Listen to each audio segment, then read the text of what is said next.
Primer ataque de Al Qaeda contra los Estados Unidos. Mueren cientos de personas en los atentados contra 2 embajadas estadounidenses en África. La envergadura del atentado fue enorme. Es el inicio de una nueva era de terrorismo. Las consecuencias fueron tremendas. Fue una declaración de guerra contra los Estados Unidos. Para la CIA, solo hay un hombre que puede dar caza a los asesinos. El legendario agente John Bennett. Es emprendedor, agresivo. Es justo el tipo de persona que querrías al mando en una zona de guerra. Los terroristas actúan desde un país donde los Estados Unidos no pueden intervenir. Era muy peligroso.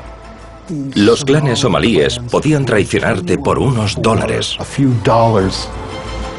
La misión supersecreta: infiltrarse en el país más peligroso del mundo, iniciar la operación Celestial Balance y trabajar con el equipo 6 de los SEAL para hacer justicia.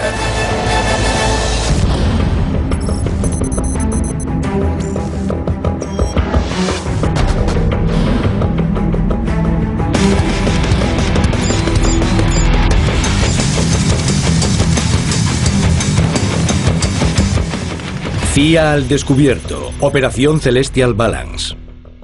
Es la ajetreada mañana del 7 de agosto de 1998 en Nairobi, la capital del estado africano oriental de Kenia. Si este país es famoso por algo, es por sus estupendos parques para safaris y sus playas inmaculadas. Es una parte de África que no suele aparecer en los titulares de prensa. Tras dar las 10:30 de la mañana,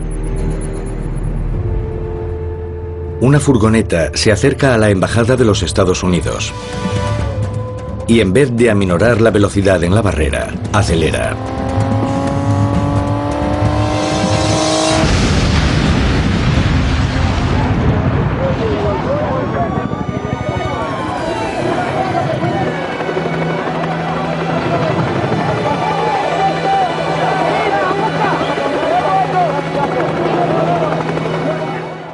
La envergadura del atentado fue enorme.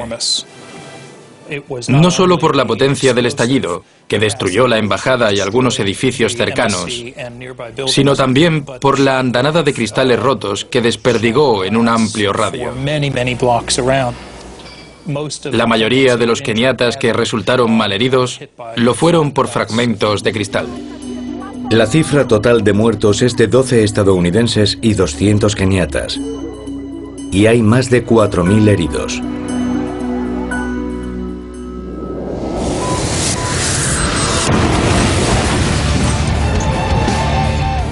Casi al mismo tiempo, otra bomba estalla ante la embajada estadounidense en Dar es Salaam, la capital del vecino país de Tanzania. A los estadounidenses nunca les había ocurrido algo así en la zona. Es un acto incomprensible que deja atónito al mundo. Our teams are on the ground in Africa. They are tending to the wounded. They are providing security. They are searching and finding evidence. We will do whatever we can to bring the murderers to justice.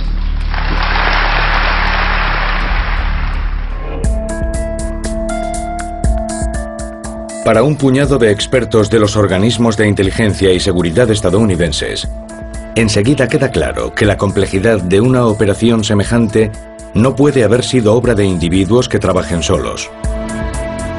Y sospechan que un jeque saudí del que pocos han oído hablar, llamado Osama Bin Laden, está tras los ataques.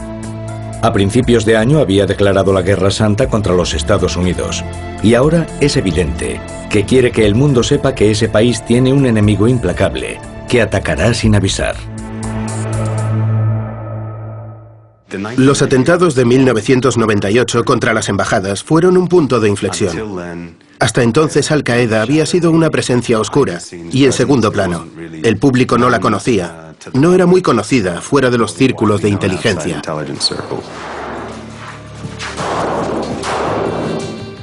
Las consecuencias del atentado fueron tremendas.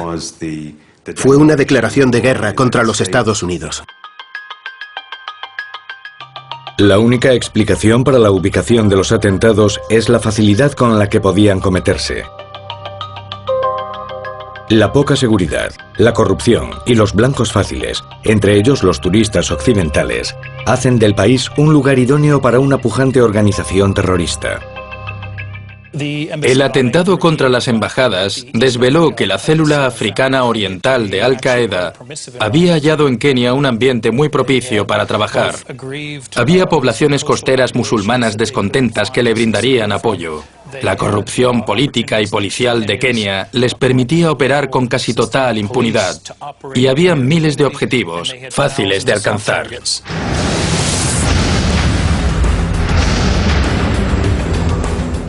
Casi de inmediato, los Estados Unidos atacan objetivos conocidos de Al-Qaeda.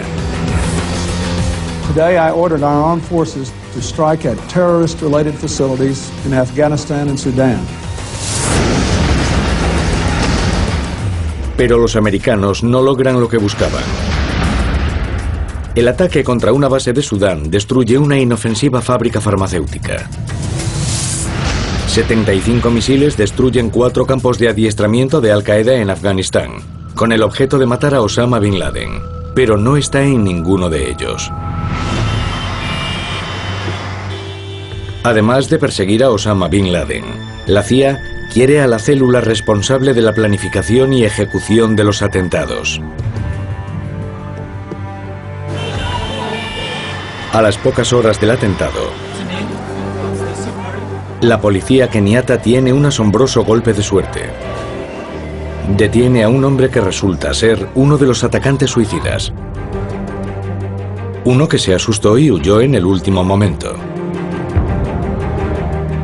En su teléfono móvil hay números que confirman su vínculo con Al-Qaeda.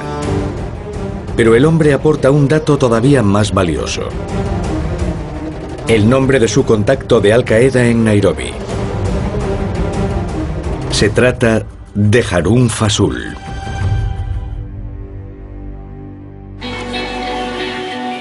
La sucursal de la CIA en Nairobi se pone a trabajar de inmediato. Comprueban las llamadas grabadas por la NSA de Bin Laden a Nairobi. Ven conexiones regulares con la sede de una ONG benéfica. Y también conversaciones con un empleado de allí llamado Fasul.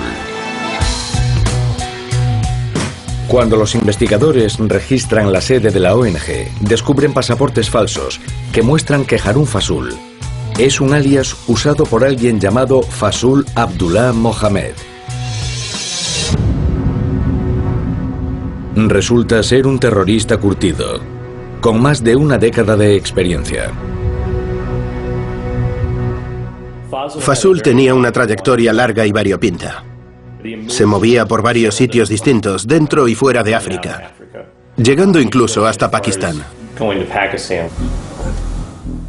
Era el secretario personal de Osama Bin Laden y luego se instaló con él de nuevo en Sudán. Fasul era uno de los jefes de operaciones en el extranjero. Se encargaba de los grandes atentados de Al-Qaeda, sobre todo en el Cuerno de África. Hacía viajes a Kenia, a donde fue para preparar los ataques contra las embajadas, y se encargó de la logística y la financiación. Los investigadores también descubren que Fasul cuenta con la ayuda de un joven protegido llamado Saleh Ali Naban. En posteriores interrogatorios, descubren que los dos terroristas huyeron de Kenia la víspera de los atentados. Los analistas de la CIA deducen que se han marchado a un país en concreto. La violenta, anárquica y caótica vecina de Kenia, Somalia, es el refugio perfecto para los terroristas que huyen. Durante años ha sido área restringida para los estadounidenses, debido a la famosa batalla de Mogadiscio, de 5 años antes.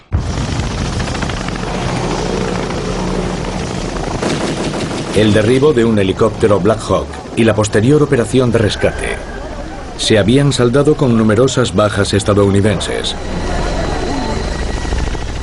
El incidente luego se conocería como Black Hawk derribado.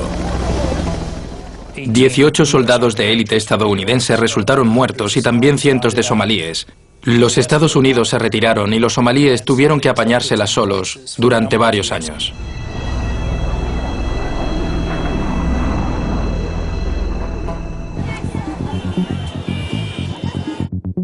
La CIA ahora comprende que ir tras Fasoul y Nabhan significa perseguirlos hasta el único lugar al que ningún comandante quiere enviar a sus hombres.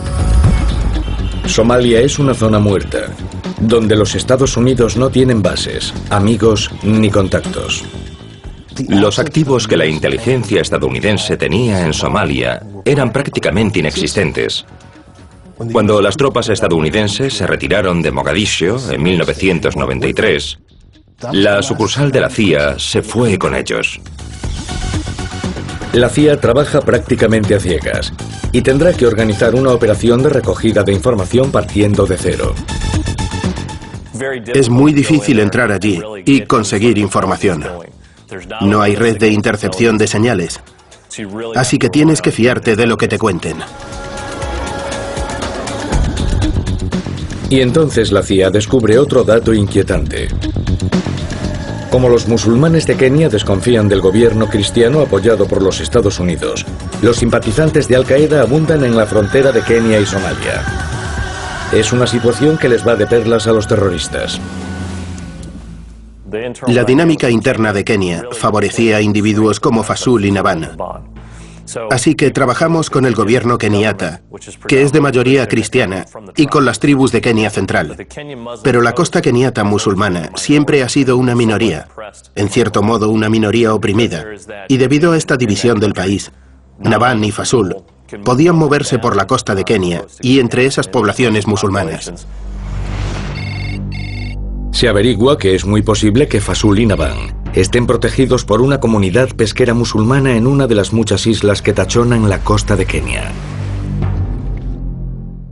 Fasoul construyó redes en Nairobi, sobre todo en el barrio conocido como Eastleigh, que es una zona de chabolas, e hizo otro tanto por toda la costa de Kenia.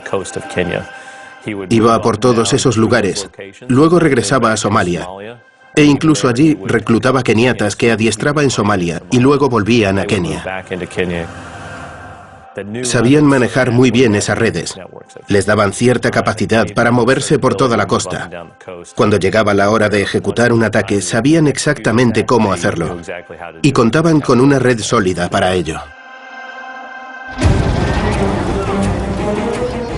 Haciéndose pasar por pescadores y casados con mujeres de la zona, los terroristas empiezan a avanzar hacia los puertos de Somalia, creando estructuras logísticas y redes que les permitan el siguiente ataque. Resultó que la célula africana oriental de Al-Qaeda utilizaba Somalia igual que muchos empresarios, es decir, como una gran tienda libre de impuestos. En sus puertos costeros podían mover dinero, hombres y mercancía de la playa al camión e introducirlos en África Oriental sin control alguno. La célula tiene ahora presencia en ambos países y es capaz de actuar enseguida, en cuanto le convenga, aprovechando la proximidad de un estado anárquico a un territorio indefenso contra el terrorismo. La diferencia entre Kenia y Somalia, sobre todo para Al-Qaeda, es el acceso a los objetivos occidentales. Para atacar a un occidental desde Somalia, tienen que salvar un gran trecho, tienen que organizar una operación de envergadura, y no puedes hacerlo sin el apoyo de una red en el otro país con acceso a los objetivos. En Kenia tenían una red que podía apoyarlos y contaban con un refugio seguro en Somalia al que podían huir. Kenia se convirtió en el lugar idóneo para que Fasoul y Nabhan atentasen contra Occidente. La CIA sabe que con todos sus recursos y poder, los Estados Unidos podrían enviar tropas y llevar a los terroristas ante la justicia. Sin embargo, desde el desastre de la operación Black Hawk, en Washington nadie tiene ganas de enfrentarse a Somalia. Luego, un día de septiembre de 2001, todo cambia.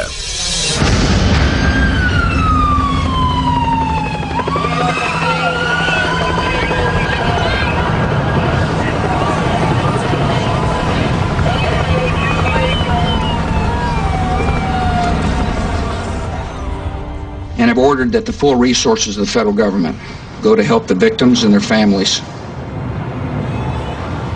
and to conduct a full-scale investigation to hunt down and to find those folks who committed this act. El 11S de pronto convirtió a Somalia en objetivo prioritario de la lucha contra el terrorismo. El gobierno estadounidense tenía buenos motivos para creer que cuando golpeara a Al-Qaeda en Afganistán, la organización se dispersaría hacia lugares sin gobierno, donde estaría fuera del alcance del brazo de la ley. Y Somalia es un país sin ordenamiento jurídico. Es un país islámico. Por tanto, enseguida llamó mucho la atención. Con un cambio total en la política hacia la amenaza terrorista en África, la búsqueda de los organizadores de los atentados contra las embajadas pasa a ser una prioridad absoluta. Los Estados Unidos quieren impedir que Somalia se convierta en refugio para Al-Qaeda. Y el presidente Bush destina $100 millones del presupuesto militar a la zona. El grueso de la partida será para una amplia base militar en la frontera norte de Somalia y también para dotar de fondos a la operación de la CIA en Kenia con ayuda de operativos de inteligencia y de las fuerzas especiales. La sucursal de la CIA en Nairobi se reforzó a gran escala. Llevamos allí bastantes soldados. La disculpa fue que eran parte de una misión para adiestrar al ejército keniata. En realidad, eran efectivos de las fuerzas especiales con adiestramiento paramilitar por parte de la CIA. Esos hombres se convirtieron en el núcleo para intentar averiguar qué pasaba dentro de Somalia.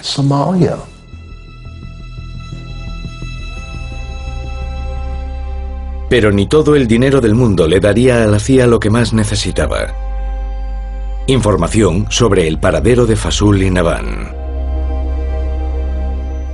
La agencia necesitaba contactos en Somalia, y pese al aumento de la inversión, un año después del 11S todavía seguía sin pistas. La inteligencia keniata y los analistas de la CIA comprenden que es imposible adivinar dónde o cuándo podrían atacar los terroristas de nuevo. Lo único que saben seguro es que es cuestión de tiempo que lo hagan. 28 de noviembre de 2002. Una de las joyas de la industria turística de Kenia es su costa tropical. Y un complejo vacacional muy solicitado es el Hotel Paradise, cerca del concurrido puerto de Mombasa. Los israelíes suelen acudir desde Tel Aviv para pasar una semana al sol. Es la festividad judía de Hanukkah. Todos están de humor festivo.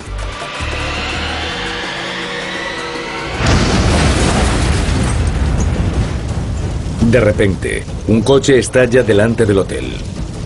16 personas mueren, entre ellas 10 keniatas y 3 israelíes. Muchos más resultan heridos.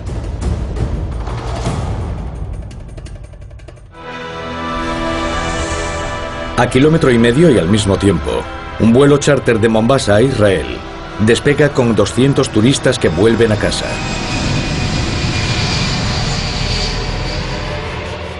Nada más despegar, 2 misiles tierra-aire salen rumbo al avión.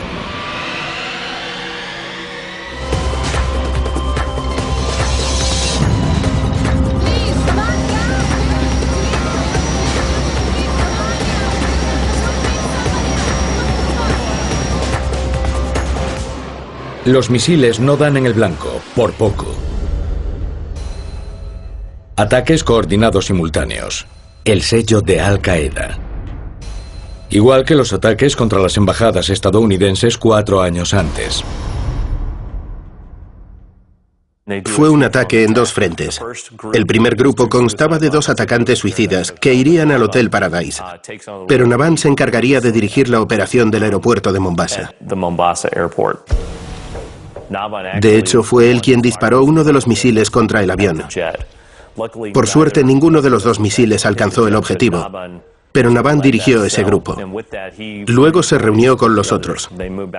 Regresaron a Somalia, y esa fue la última vez que estuvieron trabajando en Kenia. La CIA cae en la cuenta de algo terrible. Pese a la enorme inversión en antiterrorismo desde el 11S, los terroristas han vuelto a atacar, a solo unos kilómetros de su último atentado, y con una operación que podría haber tenido consecuencias todavía peores. Los agentes americanos y keniatas comprenden que Al-Qaeda está acelerando sus ataques contra objetivos occidentales. Y la CIA necesita ahora más que nunca darles caza. Es una advertencia para cualquiera que hubiera pensado que la guerra contra el terrorismo seguía el patrón estadounidense en África Oriental. Fasool y Navand ahora tienen su base permanente en Somalia, pero cuentan con una red de operativos que pueden utilizar para planificar una ambiciosa serie de ataques contra hoteles occidentales de Kenia. Uno de los operativos de bajo rango, detenido en Mombasa, dijo que después de los ataques del Hotel Paradise, le habían dicho que empezara a estudiar los hoteles de la ciudad. Fasool le había dicho que fuese a reconocer el terreno y que el plan sería perpetrar después otro ataque contra alguno de ellos. Pero a ese operativo lo vieron un par de veces por la costa de Kenia, lo que hizo sospechar que estaba reconociendo el terreno para atacar de nuevo allí. Y entonces se produce un avance. Las conversaciones telefónicas interceptadas desvelan un gran aumento de la actividad de Al-Qaeda en la capital de Somalia, Mogadiscio. Eso sugiere que debe de ser la base de operaciones de la célula terrorista. La célula africana oriental de Al-Qaeda empezó a ir y venir de Mogadiscio a Kenia. Eran lo que el gobierno estadounidense denominaba objetivos de gran valor, unas 5 personas. Así que ahora los Estados Unidos tenían objetivos concretos en Mogadiscio que les interesaba investigar. El problema al que la CIA se enfrenta es que necesita presencia sobre el terreno en Mogadiscio. Pero se trata de algo imposible. Somalia es un país sin ley. El ejército estadounidense había sido expulsado de allí 5 años antes. Es una anarquía en la que los forasteros no lograrían sobrevivir.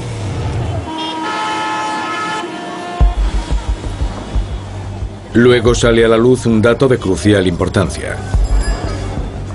Animados por el éxito de los atentados de Kenia, los terroristas Fasool y Navand se han confiado y empiezan a hacerse más visibles. Eso permite que la CIA pueda seguirles el rastro. Están forjando vínculos con los integristas somalíes locales, que ahora les ofrecen protección. Para la CIA, todo cambia.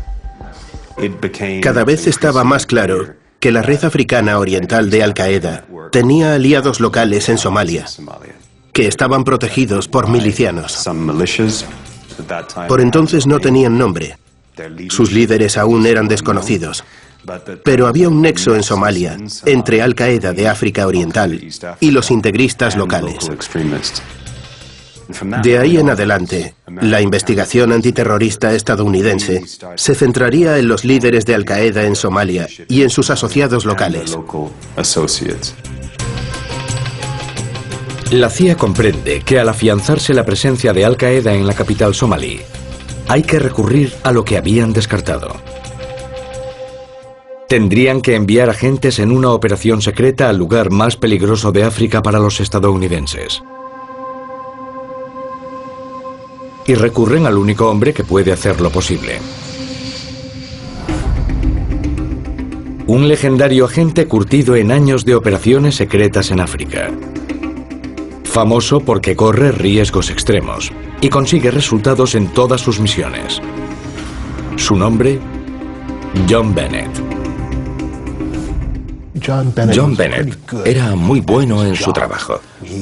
Era emprendedor, era agresivo Era justo el tipo de persona que querrías al mando de tu operación en una zona de guerra. No le daba miedo a arriesgarse. En una comunidad cuya inteligencia había sido criticada tras el 11S por temer el riesgo, él era todo lo contrario. Bennett no se engaña respecto a lo que le espera. Sabe que el tipo de red de espionaje que la CIA necesita solo podrá crearse con expertos con años de experiencia en África. Y aún así, es una tarea monumental. Crear una red de espionaje en este tipo de condiciones es muy difícil. Como en muchos lugares del mundo, en Somalia se desconfía de los extranjeros. Es algo muy común en los sitios donde Al-Qaeda se esconde, pero en Somalia quizás más que en ningún otro sitio. No se fían de los extranjeros. Es una sociedad organizada en clanes. Por tanto, ¿cómo puedes encontrar informadores en un clan al que no tienes acceso? Trabajando desde la base de la CIA en Nairobi, Bennett usa sus años de experiencia con los ejércitos de guerrilleros africanos y milicianos rebeldes para elaborar un plan de infiltración en Mogadiscio. Sabe que no todos en la capital simpatizan con Al-Qaeda y los integristas somalíes que la protegen. Si logra establecer una alianza con sus enemigos, quizás pueda convencerlos de que ayuden a los estadounidenses. Pero para eso, deberá tratar con algunos de los hombres más peligrosos de África. Los famosos caudillos militares somalíes. 15 de marzo de 2004. Bennett envía a Somalia a sus mejores agentes con grandes sumas de dinero. La táctica estadounidense para apresar a los valiosos objetivos que iban y venían de Mogadiscio fue recurrir a intermediarios. El gobierno estadounidense recurrió a los posibles aliados que había por entonces, varios líderes de clanes guerrilleros y hombres de negocios con nutridos ejércitos privados para defender sus posesiones. Les pagó para intentar capturar a la célula africana oriental de Al-Qaeda. Bennett sabe que lo único que conquistará a los caudillos militares es el soborno a la antigua. En Mogadiscio, más que en ningún otro sitio, el dinero manda. La estrategia es sencilla. Dinero contante y sonante para comprar colaboradores y la información necesaria. Cuanto mejor el colaborador y más útil la información, mayor la recompensa. En un mundo en el que todos se traicionan entre sí por un precio, quien tenga más dinero conseguirá lo que quiera. Era un trabajo muy peligroso. Los clanes somalíes lo mismo te traicionan por unos dólares como cooperan contigo.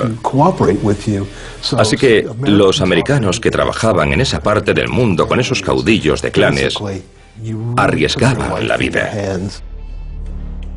Utilizábamos cualquier recurso para conseguir el objetivo. Pero no teníamos embajada, cobertura diplomática, ni protección de las leyes internacionales si alguno de los nuestros era capturado. Era un trabajo muy peligroso.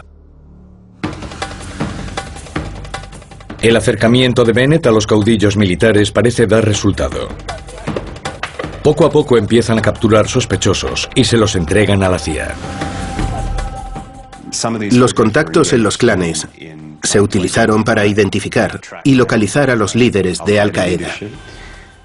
La primera parte del resto del proceso fue capturar a alguno de los sospechosos y entregárnoslo. La única pega es que entre ellos no están los terroristas Fasul y Naban. Pero aunque Bennett no captura a las personas que busca, al menos las nuevas alianzas con los caudillos militares le permiten desplegar una segunda línea de ataque. Recurre a una unidad supersecreta de la CIA, creada ex profeso para infiltrarse en los lugares más difíciles en operaciones encubiertas y apoderarse de objetivos e información.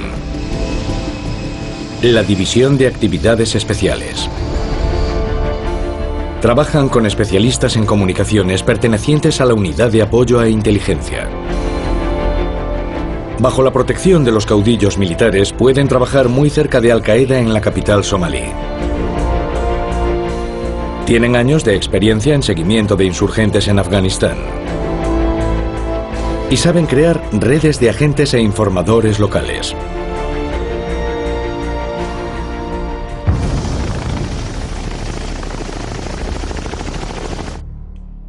Primero interceptan las llamadas por móvil de los grupos terroristas de Mogadiscio, en busca de pistas sobre el paradero de Fasul y Naban.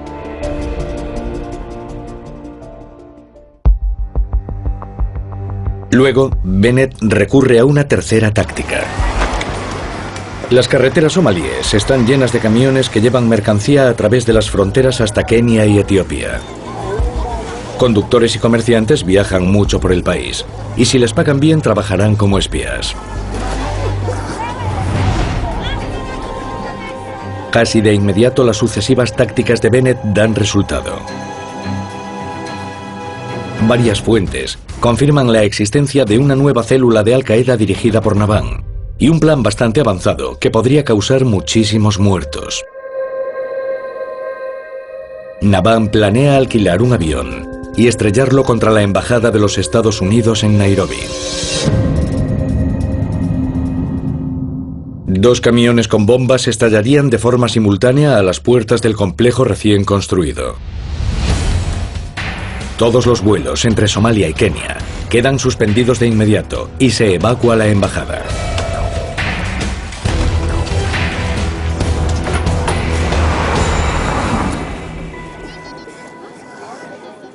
El complot se frustra, pero demuestra a la CIA que Al-Qaeda está evolucionando hacia una organización más atrevida y con recursos, y su protección en Mogadiscio la hace más fuerte día a día. La estrategia del agente de la CIA John Bennett debería proporcionar sospechosos y acercar a los investigadores a los terroristas, pero encuentra un problema. Con el paso de los meses, queda claro que los caudillos militares aceptan el dinero de la CIA, pero a cambio solo dan excusas. Los individuos y los clanes a los que habían pagado no eran los mismos subclanes que protegían a los objetivos de la misión. De modo que les costaba bastante llegar a ellos y conseguir información en esas zonas. Por otra parte, a esos jefes milicianos no les hacía mucha gracia el riesgo que implicaba entrar en un piso franco y apoderarse de unos supuestos miembros de Al-Qaeda enfrentándose a un clan rival, porque podría desencadenarse una guerra de clanes. Parece que John Bennett no consigue nada con el dinero, y los milicianos tratan a los americanos con desdén. Saben que tienen la sartén por el mango, y la CIA no tiene a otro a quien recurrir para llegar a la gente y la información que necesita. Aceptaban encantados el dinero del gobierno estadounidense, pero no se esforzaban mucho en capturar a los objetivos, y eso acabó por impacientar a las autoridades estadounidenses. Entonces surge un nuevo problema. Bennett descubre que los milicianos están falseando información y detienen a personas inocentes solo para seguir obteniendo dinero. Parece ser que los pagos en metálico están convirtiendo el espionaje antiterrorista en un negocio en las calles de Mogadiscio. Había muchísimos implicados en el negocio. Intercambiaban información, la vendían, la inventaban y detenían a personas basándose en que quizás interesaran a los estadounidenses y que pagarían por ellas.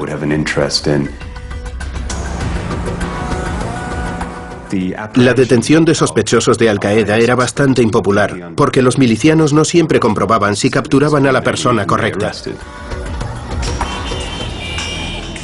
Además, los tratos con los caudillos militares debían ser una operación encubierta. Pero se estaba corriendo la voz de que la burda operación de antiterrorismo estaba respaldada por la CIA. Eso hacía todavía menos populares a los americanos en las calles de Mogadiscio, que acababa entregada totalmente a los integristas. La colaboración de la CIA y de otros sectores del gobierno estadounidense con los líderes de la milicia somalí Era un secreto a voces. Hay muy pocos secretos en Somalia, y algunos de los caudillos que participaban en esas operaciones querían que se supiera que eran amigos de los americanos, y se jactaban de ello. De modo que el apoyo estadounidense pronto quedó claro. Se sabía que los líderes de las facciones recibían pagos en metálico y equipamiento especializado para recoger información y vigilar los lugares que se creían relacionados con Al-Qaeda. Para complicar las cosas, Al-Qaeda y sus protectores inician un ataque contra los colaboradores de la CIA, los caudillos militares. Los enfrentamientos entre facciones estallan en las calles. Los caudillos y los líderes milicianos perseguían a efectivos de Al-Qaeda y a sus amigos somalíes. Por otra parte, los milicianos somalíes, amigos de Al-Qaeda, empezaron a saber quién participaba en las operaciones de antiterrorismo y fueron a por ellos. Así que hubo asesinatos y ataques recíprocos entre las dos facciones. La cosa se agravó de 2004 a 2005 y se convirtió en una guerra sucia en las calles de Mogadiscio.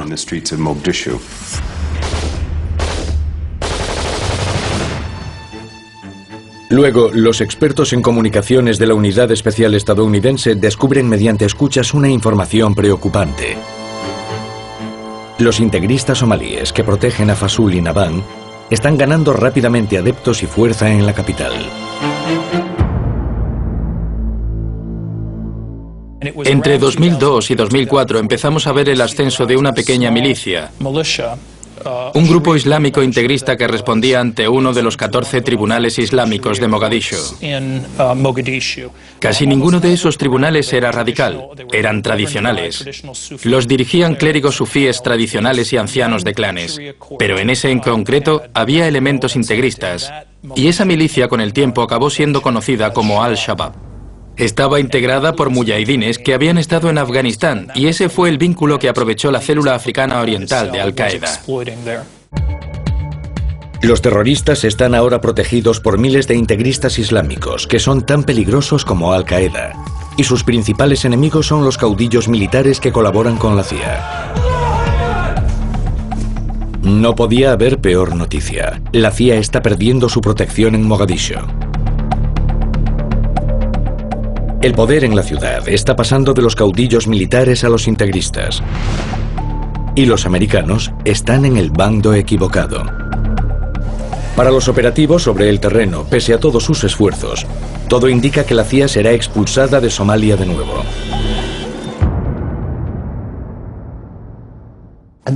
Y entonces ocurrió algo extraordinario. Las fuerzas armadas etíopes invadieron Somalia.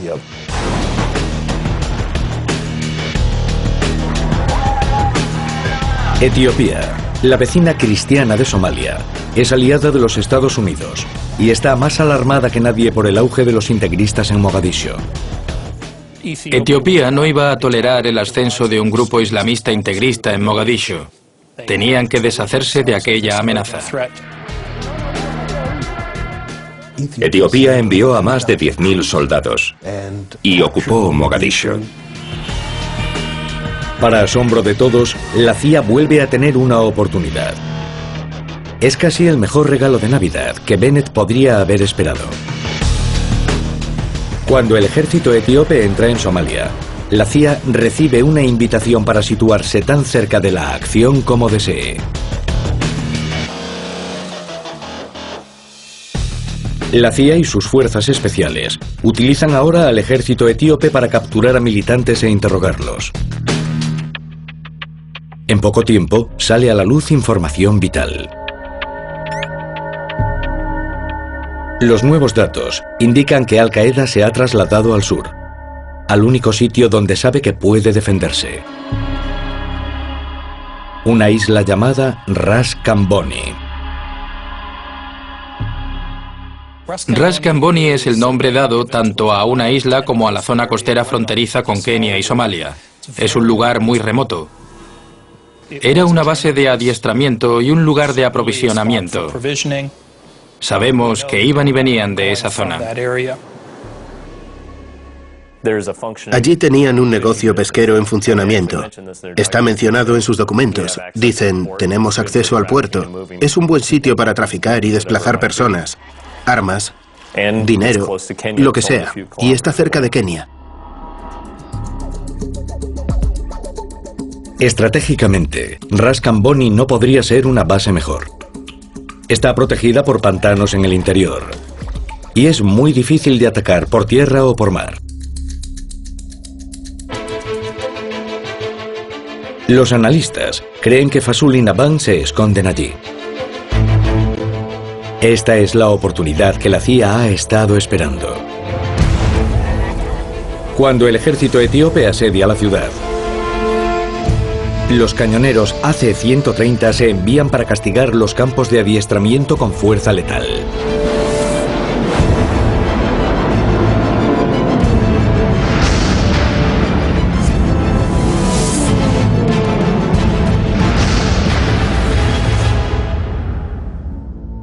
Los campamentos quedan arrasados.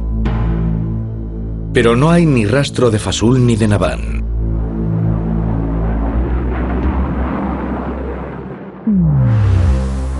Una vez más, los líderes de Al-Qaeda han escapado de la red de la CIA. Es difícil no llegar a la conclusión de que el único modo de eliminar a los terroristas es poner efectivos sobre el terreno y enviar a las fuerzas especiales. Pero sería arriesgarse a otro Black Hawk derribado.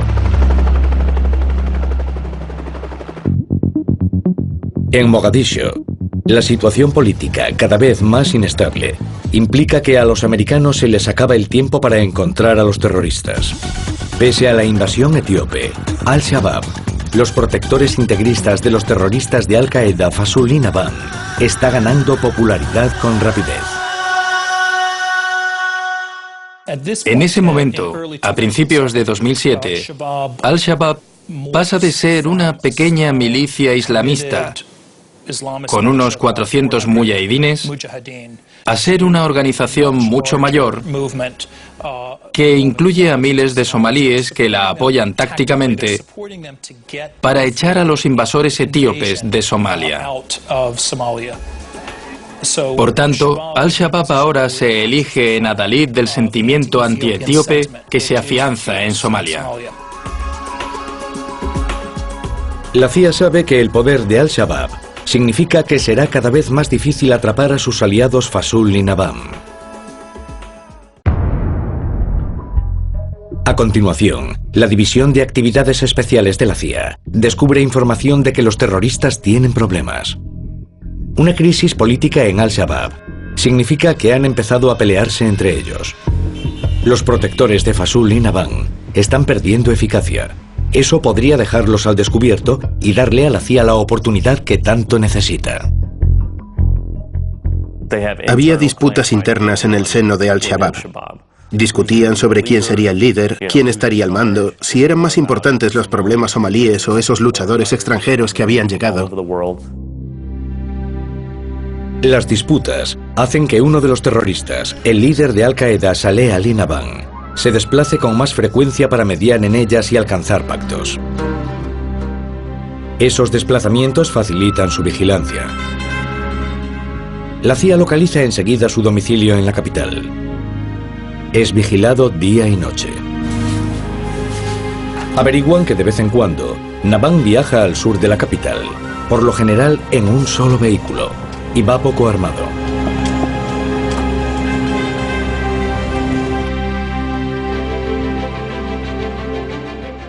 La CIA presenta un plan a los jefes militares de Washington para atrapar a Nabhan en una operación sorpresa vivo o muerto. Se denomina Operación Celestial Balance. La quinta flota estadounidense recibe orden de esperar cerca de la costa somalí. Se lanzan minidrones silenciosos para vigilar las carreteras que van al sur desde Mogadiscio. Los buques de la Armada llevan drones propios llamados Scan-Eagles. Son minidrones que pueden lanzarse desde la cubierta de una fragata o un destructor. Y son estupendos para operaciones de vigilancia secretas. Son silenciosos y pueden estar en vuelo de 7 a 8 horas. Los equipos de vigilancia de la CIA destacados en Mogadiscio informan de que Nabhan está en marcha. Salta la alarma en Washington. Circulará por la carretera durante unas 4 horas. En el Pentágono y la Casa Blanca, las autoridades se reúnen para discutir las opciones. La zona en cuestión está fuera del alcance de la base de drones más cercana. Eso descarta un ataque con un avión no tripulado. Un misil de crucero quizás no alcance a un vehículo en movimiento. Y un solo coche podría evadirse del ataque de un cañonero AC-130. Las opciones disminuyen rápidamente.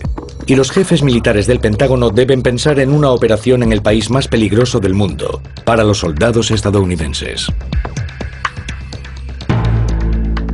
Los comandantes insisten en que para enviar soldados allá es necesaria la ventaja de la sorpresa.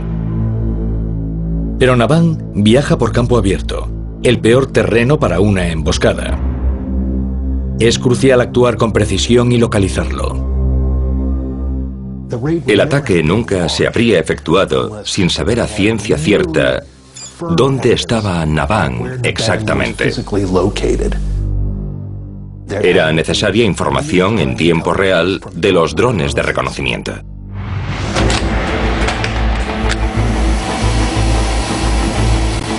El equipo 6 de los SEAL, destacado en un destructor estadounidense cercano, recibe ahora sus órdenes. El plan es sencillo: efectuar un ataque por aire. La aeronave de vigilancia resulta esencial para seguir a Nabhan y a sus hombres. Cuando salen de la capital, un escuadrón de 4 helicópteros Little Bird, apoyado por 4 Black Hawks, sale de los buques estadounidenses apostados en la costa somalí.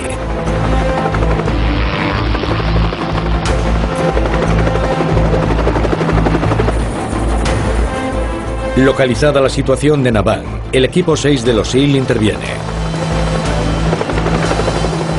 y ataca al terrorista de Al-Qaeda.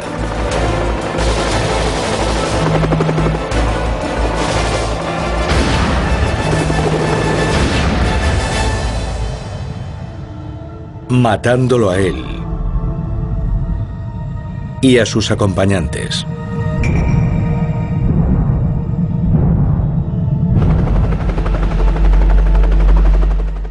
Por las imágenes transmitidas por el dron, los comandos supieron la ubicación del objetivo y pudieron cumplir su misión.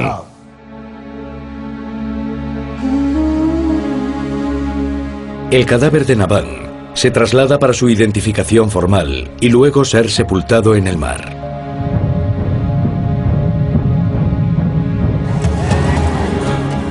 Pero el trabajo de la CIA todavía no ha terminado. Siguen buscando al otro terrorista de Al-Qaeda, Faisal Mohammed. No tardan en localizarlo y seguirlo. Resulta muerto en un tiroteo con el Ejército Nacional Somalí.